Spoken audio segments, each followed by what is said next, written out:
Voilà, bonsoir à chacun, à chacune.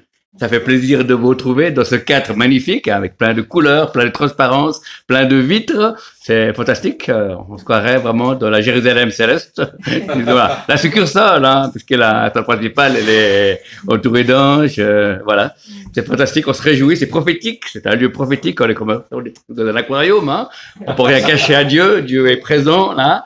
Où deux, trois se rassembler, il est vraiment au milieu de nous. Et Seigneur, on te remet ces instants. C'est merveilleux de pouvoir te louer, c'est merveilleux de pouvoir être frère et sœur, c'est merveilleux de pouvoir partager, apprendre à se connaître, et c'est merveilleux aussi d'apprendre à te connaître, Seigneur. Toi qui es l'auteur de ton salut, toi qui as une destinée pour chacun d'entre nous, toi qui es le chemin, la vérité et la vie, toi qui es celui qui amène toutes choses à maturité, qui amène toutes choses de l'éternité. Tu fais nous passer des ténèbres à la lumière, et nous sommes ton peuple, nous sommes tes enfants, et nous proclamons à ciel ouvert, nous proclamons que la vie de Dieu, et nous proclamons cet endroit que Satan est vaincu et que Jésus-Christ est Seigneur à la gloire de Dieu le Père. Merci de nous ouvrir les sceaux des Écritures, merci d'ouvrir nos cœurs afin que tu puisses nous parler, chacun individuellement, parce que tu es un Dieu qui parle, tu es le même hier, aujourd'hui, éternellement. Dans le nom de Jésus. Amen et Amen. Voilà, je suis dans la joie de partager ce message ce soir que je me suis mis devant le Seigneur et il m'a dit, qui est-ce qui t'arrête? Voilà, c'est le titre du message. Qui est-ce qui t'arrête? C'est intéressant. Alors, on va développer cela. Donc, on sait que notre marche chrétienne est une course, dirait l'apôtre Paul. Je cours comme tâchant de connaître Dieu. La couronne de gloire m'est réservée. J'ai combattu le bon combat de la foi. Mais de cette course qui commence dès qu'on reçoit Jésus comme Seigneur et Sauveur, une course qui finira juste dans l'éternité. C'est fantastique, ça dépasse la fiction. C'est quelque chose une vérité vraie, comme dirait quelqu'un. Et il y a parfois des embûches, il y a parfois des difficultés sur notre chemin. Et c'est ça qui est merveilleux, parce que quand il y a des difficultés, on a vraiment besoin de s'appuyer sur celui qui est notre force, notre Seigneur, qui a dit qu'il ne nous abandonnerait pas, il serait avec nous jusqu'à la consommation des siècles. Alors je vous invite à prendre la Bible, sur n'importe quel support, dans l'épître aux Galates, chapitre 5, Galates 5, les versets 7 et 8. Galates 5, les versets 7 et 8. Vous courriez bien, qui vous a arrêté en vous empêchant d'obéir à la vérité? Verset 8, cette persuasion-là ne vient pas de celui qui vous appelle. Amen. Voilà, donc nous voyons qu'il y a des fois des impulsions ou des choses qui peuvent nous freiner dans notre marche, qui peuvent nous refroidir, qui a le but de nous faire abandonner la course. Et c'est ça le défi. Jésus a dit que tu reviendras, trouveras-t-il la foi sur la terre? Et la première personne qui peut nous arrêter, c'est Dieu. Amen. Oui, alors ça c'est vrai. Dieu nous appelle. Dieu peut nous arrêter si on va sur une fausse pente, un faux chemin, parce que lui-même est le chemin, la vérité et la vie. Et on va prendre ça dans les Écritures, dans le livre des Actes. On va faire un petit tour dans le livre des Actes. Acte 16, versets 6 et 7. Voilà. L'apôtre Paul a vécu ça dans le livre des Actes. Empêchés par l'Esprit Saint de dire la parole en Asie, ils passèrent par la Phrygie et le pays Galate. Arrivés près de la Mysie, ils tentèrent d'aller en Bithynie, mais l'Esprit de Jésus ne leur permit pas. Vous voyez, des fois, il y a l'Esprit de Dieu qui nous stoppe, et c'est bien de pouvoir écouter Dieu. Parce que, pourquoi Dieu veut pas qu'on aille à un endroit, c'est parce qu'il connaît toutes choses, et il sait qu'il peut avoir un danger, il peut avoir un risque, il peut avoir une difficulté qui va soit nous blesser, soit même nous tuer, ou soit même nous faire passer par des moments pas faciles qui voudraient nous éviter. Et c'est bien d'être sensible à l'esprit, et beaucoup de personnes croient que c'est Dieu qui les arrête, ils croient que c'est le diable, ils croient que c'est la chair, ou les humains, mais des fois c'est Dieu, il y a toute autorité sur la terre des dieux, qui nous arrête. Et c'est bien, parce que quand Dieu nous arrête, on peut prendre conscience, il n'y a pas de frustration, il y a « Ah, est-ce que c'est toi, Seigneur ?» Et aussitôt, on rentre nous-mêmes, on réfléchit, on réalise finalement que c'est Dieu qui a empêché de faire ceci ou cela. je voulais une fois voir quelqu'un et j'ai pas pu aller voir quelqu'un pour lui apporter une parole prophétique. Et j'aurais pu combattre tous les démons existants et inexistants. Mais non, absolument pas. Je comprenais pas. Et au bout de 3 semaines après, j'ai eu cette personne au téléphone. Elle m'a partagé qu'elle a vécu un moment difficile dans sa marche avec Dieu.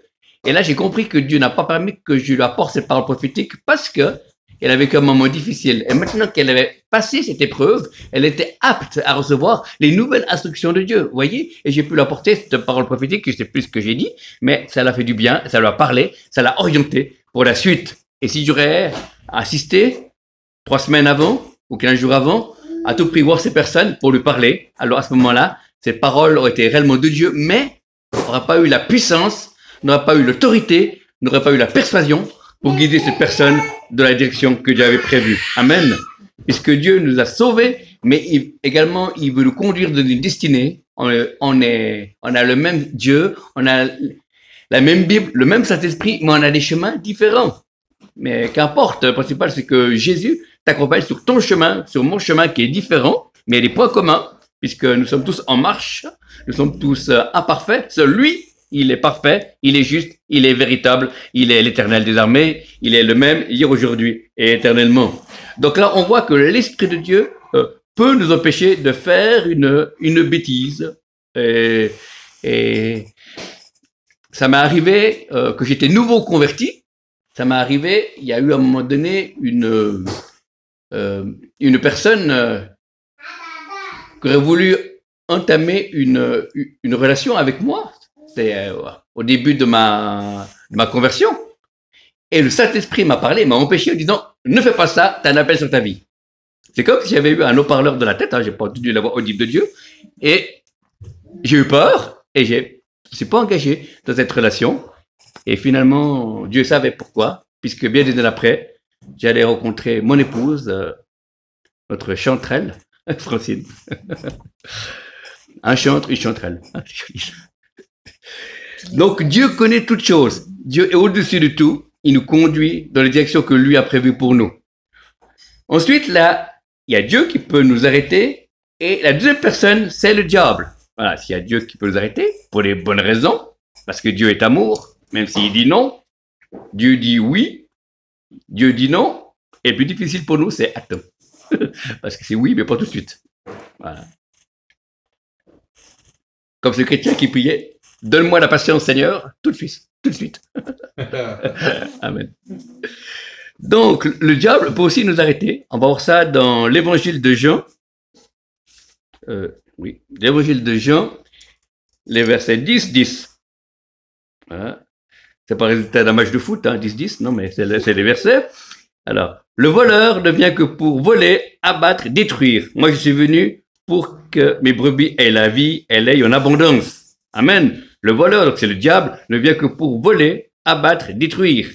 Donc, on voit que l'ennemi peut nous arrêter.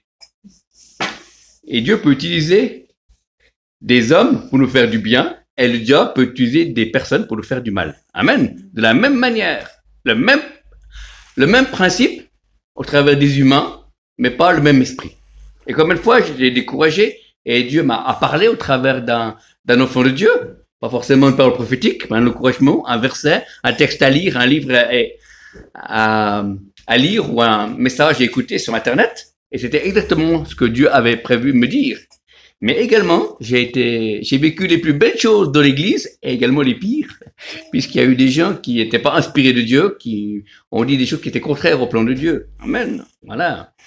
Donc, je ne savais pas, ça m'a beaucoup blessé, mais le Seigneur a permis que je pardonne à ces gens-là et j'ai été de l'avant. Je me suis relevé, car le juste tombe 7 fois, mais il se relève toujours. Et l'ennemi fera tout pour vous arrêter. Amen. Et pourquoi? Parce que l'ennemi sait que vous avez une destinée, vous êtes appelé à à servir Dieu, à l'aimer et à l'adorer. Et ça, il ne peut pas supporter parce que lui, il veut être adoré, le diable. Mais nous adorons Dieu et nous, on va de l'avant, même si c'est difficile. Un frère à moi, un frère de la foi africain a dit, l'opposition prouve ta position. Amen. Amen. L'opposition prouve ta position. Voilà. Alors, si les chrétiens qui n'ont jamais d'opposition dans leur vie, c'est qu'il y a un problème. Amen. On doit déranger un peu l'ennemi quand même, et il doit y avoir des réactions qui viennent. Et des fois, il y a des choses qui se passent parce que nous sommes enfants de Dieu, et il y a des circonstances qu'on ne peut pas contrôler, où c'est l'ennemi qui est derrière pour nous faire décourager ou pour nous faire nous dire du mal. Et c'est comme ça. Et il faut apprendre à discerner avec d'autres frères et sœurs quel est l'esprit qui parle au travers d'un croyant ou d'un non-croyant. Amen. Puisque Dieu est capable même de parler au travers d'un âne, hein? L'âne de Balaam, hein? Il a stoppé le prophète, hein? Donc cet âne n'a pas dit que ça va des âneries, hein? Mais il a non plus pas dit ah non, mais il a dit, il était un porte-parole de Dieu pour pouvoir remettre le prophète sur la bonne voie, de Balaam, puisque la ânesse a dit ça fait des années que tu me connais et c'est la première fois que je te parle et toi tu réagis comme si tu avais l'habitude de me parler. Amen. Voyez. Donc des fois dans notre aveuglement, dans notre péché, on ne peut pas entendre que Dieu peut parler tantôt d'une manière, tantôt de l'autre. Amen. Et c'est ça le plus difficile, le défi, c'est de pouvoir écouter Dieu de la manière que lui il veut.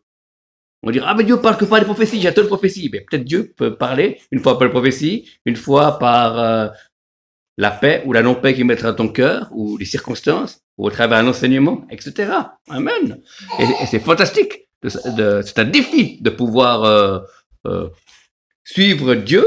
C'est merveilleux. Mais c'est passionnant. Mais à la fois, c'est terrifiant, pour être honnête. Mais c'est tellement merveilleux parce qu'il est amour. Quand on sait que Dieu ne se trompe jamais, que dans le cœur des justes, il y a des chemins tout tracés, qu'il est l'éternel notre berger, qu'on ne manquera de rien du tout. Amen. Il est celui qui pourvoit à nos besoins. Il veut nous faire rencontrer des hommes et des femmes de Dieu, des frères et sœurs de différents endroits de la planète. Et c'est fantastique. Nous sommes toute une famille. Et nous allons tous direction le ciel. Amen. L'éternité. Waouh. Moi, je suis pressé d'aller aussi en haut. Hein. Mais je suis pressé de voir ce que Dieu va faire en bas. C'est pour ça. Donc, qui est-ce qui t'arrête? Donc, on a vu que c'est Dieu qui était capable de t'arrêter, le diable est capable de t'arrêter, et la troisième personne qui peut t'arrêter, c'est toi-même.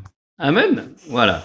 Alors, il y a des fois, c'est ni le diable, ni Dieu qui t'arrête, et des fois, c'est toi-même. Il y a un récit dans l'Ancien Testament, où je n'ai pas la référence, où c'est l'histoire d'un prophète qui va vers un roi, et il lui dit, prends une flèche, tape par terre. Et puis le roi, il a tapé 3 fois, et le prophète s'est mis en colère, et dit, non, si tu avais tapé plus que 3 fois, maintenant tu vas vaincre tes ennemis seulement 3 fois, parce que tu as tapé 3 fois, il fallait taper 5, 6 fois, 8 fois, pour que tes ennemis soient anéantis. Vous voyez, donc on a vu que par lui-même, ce roi d'Israël a limité le bras de Dieu. Il aurait voulu qu'Israël soit vainqueur sur tous ses ennemis. Et 2 fois, il arrive que parfois que nous aussi, nous limitons Dieu. Comme je prends un exemple d'une personne qui a demandé la prière, qui avait plusieurs maladies, il a dit, si je suis guéri seulement d'une seule, je suis content. Mais dans le plan de Dieu, c'est qu'il veut que les 3 maladies de personnes soient guéries, pas seulement une seule. Parce qu'il est, Psaume 103 nous dit, il est celui qui pardonne toutes nos iniquités et qui nous guérit de toutes les maladies. Amen. C'est la volonté bonne, agréable et parfaite de nous libérer de nos maux, de la maladie. Amen. Afin que nous puissions le servir, l'adorer et l'aimer. Amen. Donc, tu peux être toi-même le frein, la limite que Dieu a. Voilà. Et le but, c'est de garder une foi fraîche, de pouvoir avoir confiance en Dieu, marcher dans la louange et voir ce que Dieu fait. Et au début, il y a des choses qui peuvent être limitées par notre foi, mais après, la foi grandit et on reconnaît la voix de Dieu, on reconnaît les actions de Dieu, on reconnaît la vie de Dieu, on reconnaît les directions de Dieu, et on avance avec prudence, mais on ne s'arrête pas. L'ennemi veut qu'on s'arrête, on va même faire demi-tour, mais Dieu veut toujours qu'on avance. Et avec les années, on ralentit, on hésite, mais on continue à avancer, car de même, il est plus facile de faire tourner un camion qui roule qu'un camion à l'arrêt. Amen. Voilà. Et quand on va doucement, mais on continue à avancer, c'est bon. Et beaucoup de chrétiens sont arrêtés, et ça leur fait même fait demi-tour. Hein. Depuis le Covid, il y a des chrétiens qui sont revenus en arrière, qui ont recommencé à fumer, qui ont recommencé à aller dans des bars, qui ont recommencé à des choses mondaines qu'il n'y avait pas avant. Et puis d'autres chrétiens, ils sont accrochés à Dieu et ils sont repentis et ils vont avancer de nouvelles intimités avec Dieu. Amen. Et c'est possible. Et on a un choix. Dieu nous laisse libre, le libre arbitre de pouvoir marcher à sa suite. Alléluia. Et plus tu marches près de Dieu, plus tu es en sécurité. Plus tu vas loin de Dieu, moins tu es en sécurité. Amen. Ceux qui demeurent à l'abri du Très-Haut demeurent en sécurité. Et finalement, je tiens à vous dire qu'on est plus en sécurité si Dieu vous donne une révélation d'aller maintenant en Ukraine que plutôt aller vous promener à Paris. Oui. Parce que si vous êtes en Ukraine, même il y a la guerre, mais il y a Dieu qui est là qui vous protège, vous serez moins en danger que si vous allez à Paris dans les bas quartiers où il y a la violence, tout ça. Eh ben, voilà, Dieu ne sera pas forcément là pour vous protéger. Amen. Voilà. Donc, c'est intéressant de savoir qu'on peut nous-mêmes se limiter. Dieu est illimité, mais Dieu veut passer au travers de nous parce qu'il nous aime. Faire de nous ses fils et ses filles, des collaborateurs et des collaboratrices qui annonçons la parole de vie, qui témoignons de Jésus-Christ, qui apportons, qui exerçons les dons de l'Esprit, qui prions pour les malades, qui partageons la parole parce que Dieu veut que tous les hommes soient sauvés et prendre connaissance de la vérité. Et nous, on peut se stopper soi-même en se contentant d'un salut à bon marché, mais Dieu veut également nous donner des couronnes, c'est-à-dire nous donner des récompenses au ciel. Amen. Et on n'aura pas tous les mêmes récompenses. On aura le même salut, puisqu'on est sauvé par grâce et non par les œuvres. Mais on aura des récompenses différentes. Et c'est normal. Et je pense que c'est normal si une personne s'est convertie dans un pays arabe et il a amené 3 personnes à Jésus, qu'il a une plus grande place que moi, qui n'ai jamais été persécuté. Voilà. Je n'ai pas craint jusqu'à maintenant pour ma vie. Amen. Voilà. Donc Dieu est juste. Dieu nous récompensera chacun et chacune. Parce que Dieu, il est juste. Amen. Il est le juste juge. Il est le gardien de notre salut. Il est le chef de l'Église. Et il est le roi d'Israël. Amen. Il n'a pas changé. Et nous, on peut être collaborateurs avec Dieu. Et Dieu a besoin de nous. Et c'est ça le plus grand défi pour l'enfant ou la fille de Dieu. C'est de pouvoir être à l'endroit au bon moment, au bon endroit, avec les bonnes personnes. Certains sont au mauvais endroit avec les mauvaises personnes au mauvais moment. Hein. Choisis ton camp, camarade. Voilà. Et ça m'est arrivé de pouvoir être... quand on m'a eu invité une fois à une conférence, on m'avait mis mon nom sur une affiche et moi, je n'étais même pas au courant. Et j'y suis le jour avant, quand j'étais un des orateurs. Et ben, ça m'a fait rigoler. Mais Dieu savait ce qu'il faisait. Et j'ai dit, Seigneur, pourquoi il y a plein de serviteurs de Dieu en Suisse qui étaient beaucoup plus efficaces que moi, qui auraient pu aller à cette conférence. Et Dieu m'a dit, je veux toi parce que toi, tu es disponible. Ah, voilà, pas parce que j'étais meilleur ou pire. Alléluia. C'est comme ça que j'ai commencé à débuter dans les réunions de Michel Chevalier à Montélimar. Voilà, en France. Et c'était glorieux ces temps. On a vraiment vu la présence de Dieu. C'était magnifique. C'est des temps particuliers où Dieu m'a formé à apprendre à travailler avec d'autres serviteurs de Dieu, différents styles, différents ministères, mais le même esprit. Parce qu'on n'a pas un esprit de compétition, mais un esprit de restauration. Amen. Alléluia. On est tous ensemble pour le royaume. Alléluia. Tous ensemble pour le roi des rois. Tous ensemble pour pouvoir préparer les peuples de Dieu à recevoir davantage de la présence de Dieu, de pouvoir les faire grandir dans les dons de l'esprit, dans leur destinée, pouvoir les orienter dans la direction que Dieu a prévue pour eux, puisque nous sommes tous en marche. Et un enfant de Dieu, s'il est attentif de pouvoir se laisser arrêter seulement par Dieu, au travers de Dieu lui-même, ou au travers de responsables ou de frères aînés dans la foi, ou sœurs aînés dans la foi, il doit discerner que si c'est Dieu qui t'arrête ou si c'est le diable, parce que certaines personnes sont arrêtées par Dieu et croient que c'est le diable, et d'autres personnes sont arrêtées par le diable et croient que c'est Dieu. Hein? Amen. Ou tu peux être arrêté par toi-même. Et c'est ça le grand défi. C'est pas facile, mais avec les années, on y voit un peu plus clair. Et puis même si tu te trompes, c'est pas grave. Amen. Parce qu'il y a la grâce. Hein. Si nous confessons nos péchés, il est fidèle et juste de pardonner et nous purifier de toute iniquité. Dieu, frère et sœurs, m'a révélé cela. Dieu ne cherche pas des hommes et des femmes parfaits. Dieu cherche des hommes et des femmes qui lui obéissent. Et ça, on peut tous. Amen. Même des enfants, même des aînés. Voilà, des gens parfaits, on ne sera jamais parfait. Ah oui. Amen. Mais lui, il est parfait, mais il veut des hommes et des femmes qui lui obéissent. Alors je vais prier, Seigneur, je vais prier pour toutes les personnes qui sont arrêtées par Dieu dans leur marche aujourd'hui et qui croient que c'est l'ennemi, qui croient que c'est eux-mêmes. Eh ben, je prie qu'ils puissent discerner que c'est Dieu et qu'ils puissent s'arrêter, réfléchir, jeûner et repartir. Merci de bénir ces frères et sœurs dans le nom de Jésus, qu'ils puissent pleinement grandir et avancer dans leur destinée. Je vais te prier également pour tous les frères et sœurs qui sont arrêtés par le diable et qui croient que c'est Dieu, qui puissent vraiment discerner que l'ennemi vient pour dévorer, vient mentir, vient nous décourager, qui puissent savoir quel esprit ou quelle personne ou quelle parole vient, si c'est de Dieu ou pas de Dieu, pour que ces gens puissent sortir du piège du diable et pouvoir retourner de la course de la foi. Parce que tout ce qui te ralentit, tout ce qui te fait moins aimer Dieu, tout ce qui te fait moins te sanctifier, tout ce qui te fait moins prier, tout ce qui te fait moins aimer, vient du malin. Amen. Il est celui qui vient dérober ta foi.